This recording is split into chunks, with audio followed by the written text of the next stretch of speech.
El libro se empezó a escribir en el 2020 y yo diría que su nacimiento se debe a las lecturas del momento de ese año, sobre todo, creo yo, a la profunda emoción y conmoción que me generaron los poemas del primer libro de Héctor Biehl-Temperley, que es un poeta que admiro muchísimo, y su primer libro, que se llama Poemas con caballos.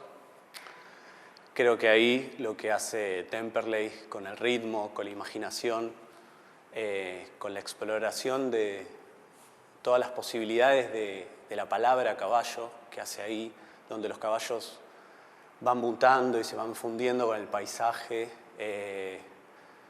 Creo que el libro nace de la emoción de esa lectura, de seguir ese afán, si se quiere. Después a esa lectura se le sumaron otras, poemas de Raúl Zurita, de Marosa Di Giorgio, de Wallace Stevens, pero yo creo que el nacimiento está muy marcado por la lectura del primer libro de Temperley. Se podría pensar que los caballos son metáforas. Creo que me parece interesante pensar siempre que la enseñanza de la poesía es pensar en metáforas, es decir, en decir las cosas siempre en términos de otra cosa. Creo que los caballos por momentos se personifican y pueden ser metáforas de ciertos momentos o acontecimientos políticos, como puede ser el bombardeo de la Plaza de Mayo o los vuelos de la muerte de la dictadura. Pero tampoco me interesaba que el caballo sea simplemente un medio para expresar otra cosa. A mí me interesa que no sea solo una metáfora el caballo, sino que tenga existencia por sí misma. Digamos que el caballo que se nombra en el poema sea tan real como los caballos de afuera, por así decirlo. Si el libro es experimental, creo que no correspondería a mí juzgar si es o no experimental. Sí siento que hay algo lúdico y que es algo que yo necesito al momento de escribir, a la hora de explorar un ritmo.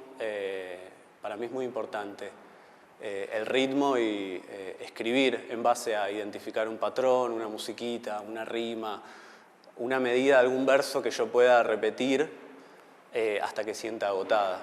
Creo que en ese sentido es que a mí me interesa experimentar, seguir la intuición de un ritmo que se me aparece al inicio del poema. Creo que podría ser en ese lado la experimentación. Una experimentación desde el ritmo, desde la música, en definitiva. Bueno, a mí me interesa mucho la materia de los sueños. La última parte del libro, donde se arman dos máscaras y hay dos personajes que son dos caballos que cuentan sus sueños y más específicamente sus pesadillas. Creo mucho en las relaciones entre el sueño y la literatura. Si pensamos que el sueño es una fantasía que se siente como real, me parece que el poema tiene que aspirar a lo mismo. Y creo profundamente que los poemas son actos de imaginación, de poder hacer entrar, como decía Wallace Stevens, lo irreal en lo real. Creo que lo onírico va un poco por ese lado, que no es solo una fantasía, sino una búsqueda de entender la lógica de lo real a través de lo fantástico. Y creo que el sueño siempre es un terreno propicio para explorar un poco eso. Camilo sueña el despido. Soñé que a usted, patrón, lo hacía mierda de una patada. Caía disparado contra el barro que, tibio, le amarronaba la ropa y todita toda la cara. Y usted reía, patrón, como si cosquilla y no patada le hubiese dado. Que sí, que reía como el caballo que, de pronto, usted fue. Un Mustang pardo, igualito a mí y a los demás. Y sabe eso, me dio miedo, patrón, mucho miedo. No porque entre caballos no haya quien mande, pero es que, para nosotros, trabajo es fábula, cosa inventada. Y usted, patrón, era igual a nosotros o nosotros iguales a usted. Y quién sabe qué cosa era peor.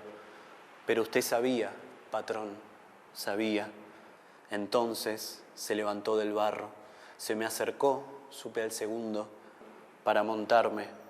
Su cuerpo era ligero como un hombre sin culpas o huesos. Al costado me dio una patada. Me dijo, vamos, y otra patada me dio. Y yo anduve, patrón, triste anduve, pues uno duerme para que usted no exista.